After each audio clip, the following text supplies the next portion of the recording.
이해가 안 돼요. 근데도 가라 하니까 아멘. 한번 좀 순종하는 거죠. 순종하는 거. 네, 아나니아가 떠나.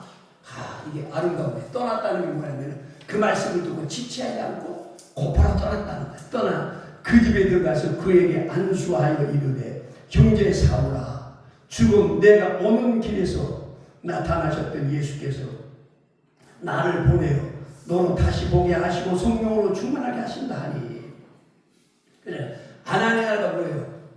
아름다운 순종이죠. 우리가 여기를 보면서 목회를 배우는 거죠. 어떻게 하는 게 중요하다. 내가 납득이 되고 이해가 된 것만 순종하는 것. 이건 믿음이 아니에요. 믿음은 주님 말씀이 뭘 갈파를 알지 못하지만 무조건 순종하는 게 믿음이에요. 그리고요, 아나니아가 보세요.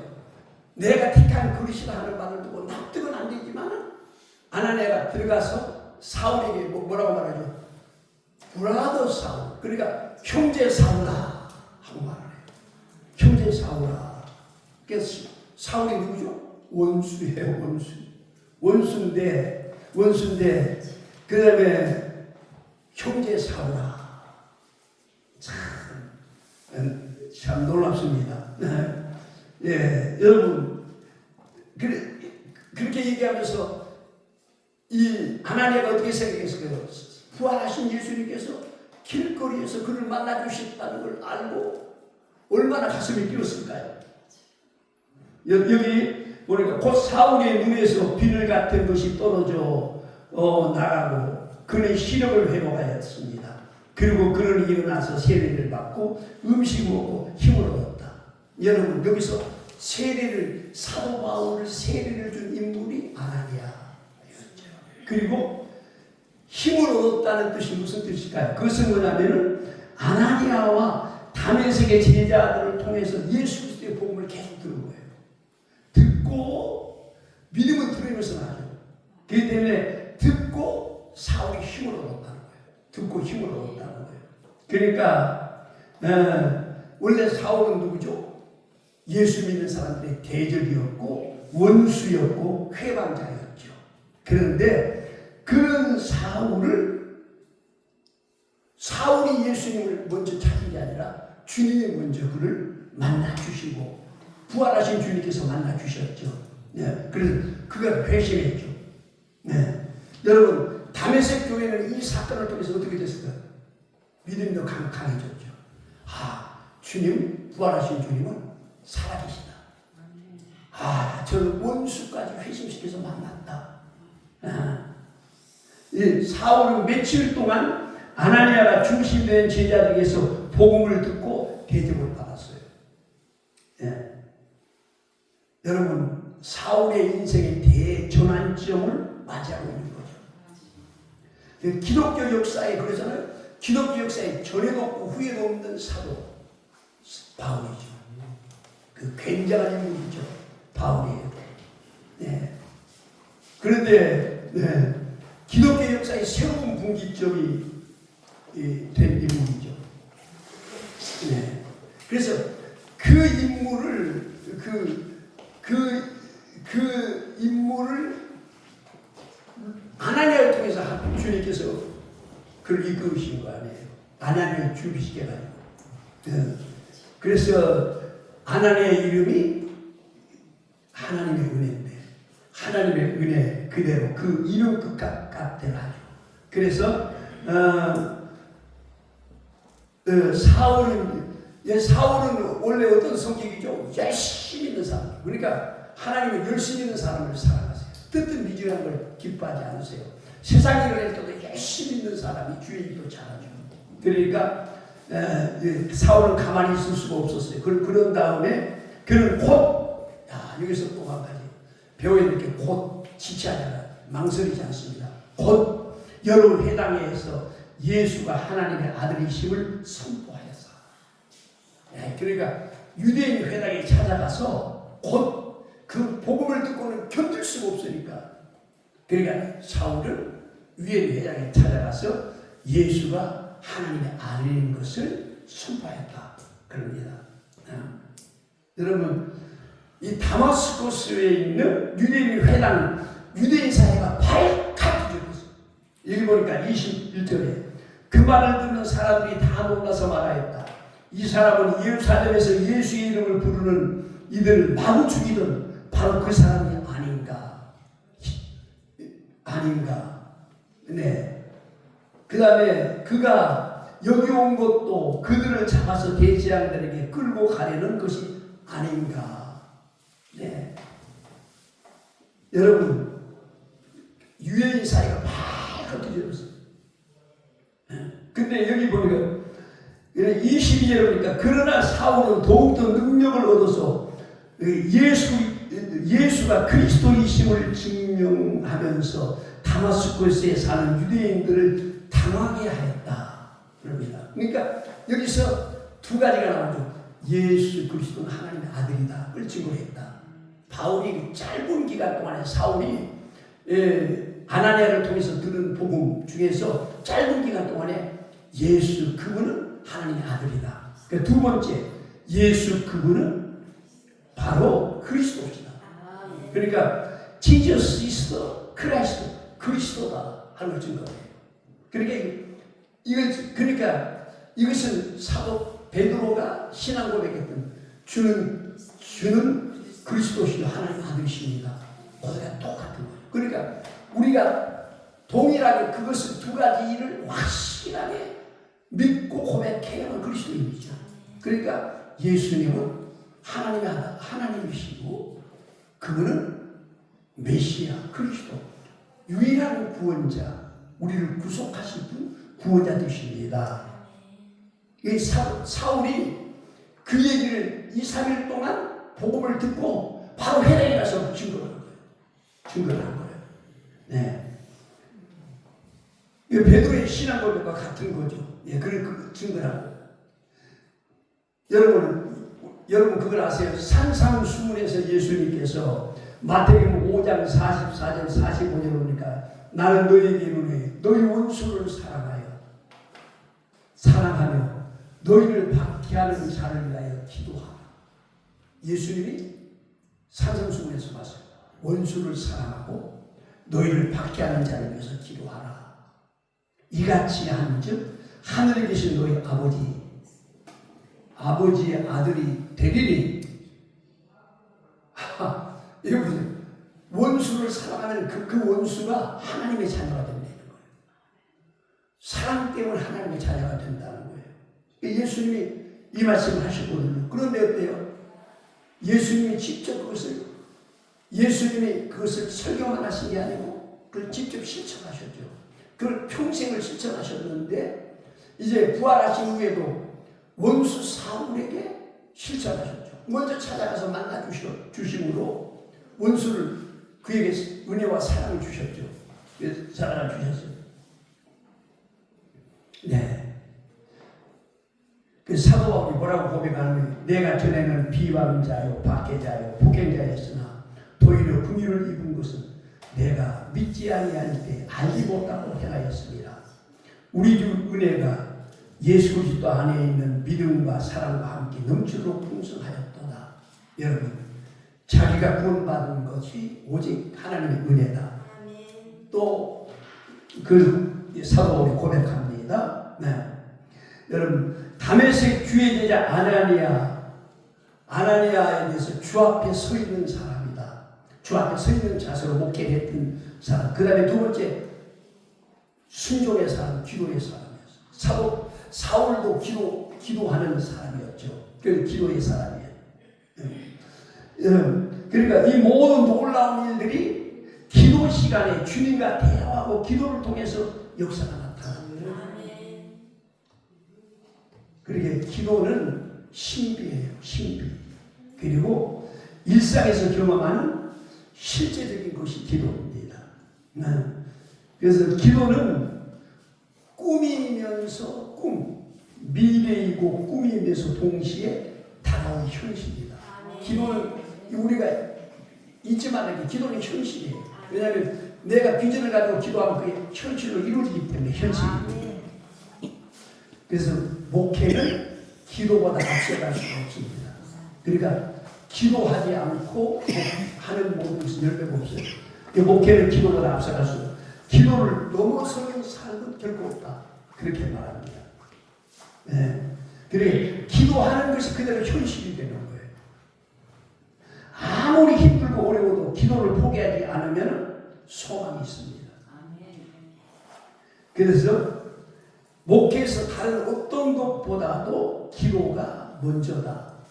이것을 우리가 잊어버리면 안 됩니다. 이게 다메섹의 아나니아 역시 그렇게 됐어요. 여러분 사도 바울은 데살로니가전서 5장 17절에서 쉬지 말고 기도하라. 이게 가능할까요? 쉬지 말고 기도하라. 이 말은 무슨 뜻일까요? 기도 없이는 우리가 살 수 없다. 목회자는 기도 없이는 살 수가 없어요. 기도 없이는 살 수가 없습니다. 그러니까 하나님을 경험하는 것이 기도의 세계에서 일어나는 일이에요. 그래서 우리가 잘 아는, 우리가 늘 인용을 많이 하는 게 뭐냐면 일을 행하시는 여호와, 그것을 만들며 성취하시는 여호와, 그의 이름을 여호와라고 하시는 이가 이와 같이 이르시도다. 여기서 성취하시는 게 요체르라고 하는 히브리 단어입니다. 그런데 이것은 하나님께서 우주 만물을 창조하셔서 쓰는 용어예요. 네, 그러니까 그것을 만들며 이루시는 여호와, 그 이름을 여호와라고 하는 이가 이같이 이르도다. 너는 내게 부르짖으라. 내가 내게 응답하겠고 내가 알지 못하는 크고 은밀한 일을 내게 보이리라. 여러분, 그러니까 이게 무슨 소리? 하나님은 어떤 일을 행하기 전에 우리 마음속에 기도를 하게끔 하죠. 기도를 불러일으키세요. 그러니까 기도할 마음이 우러난다는 게 뭐예요? 그것은 하나님 주신 마음이에요. 기도한다. 성령님이 주신 마음이에요. 네. 어느 순간 갑자기 기도하고 싶을 때 그 하나님이 하신 일이에요. 하나님은 우리로 하여금 먼저 반드시 기도하게 하고 한 뒤에 하나님의 일을 이루어 가십니다. 그 예레미야서 3절에 너는 내게 부르짖으라 내가 내게 응답하겠고 하는 것은 기도의 결론이 뭐니? 반드시 응답하신다. 응답 안 할 데가 없이 반드시 응답하신다는 거예요. 이 사실을 우리가 확신해야 돼요. 목회자가 믿음이 약해지면 기도에 대한 확신이 없어집니다. 그러니까 많은 사람들이 기도하지 않은 이유가 뭘까요? 응답하겠다는 하나님의 약속을 믿지 않기 때문에 그래요.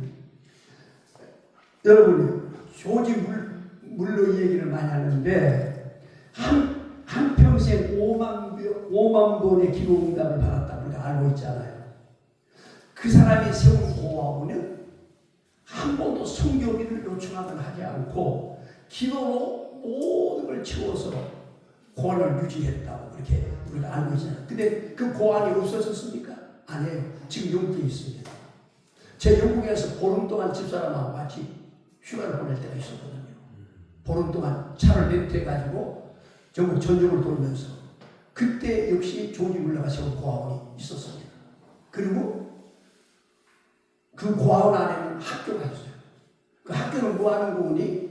기술과 그걸 가르쳐가지고 자격을 하게끔 하는 거예요.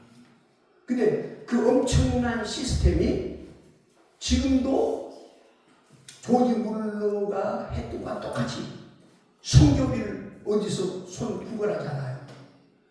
기도만 하는 거예요. 근데 계속 하나님이 채워주시고 지금도 그게 유지가 되고 있어요. 왜 지금도 유지가 될까요? 하나님은 어제나 오늘이나 동일하세요. 그분이 살아계시기 때문에 그 유지가 돼요. 지금도 저지물로 가는 거기는 유지가 됩니다. 그리고 CNF 선교단체, 허드슨 테일러가 세운 선교단체죠.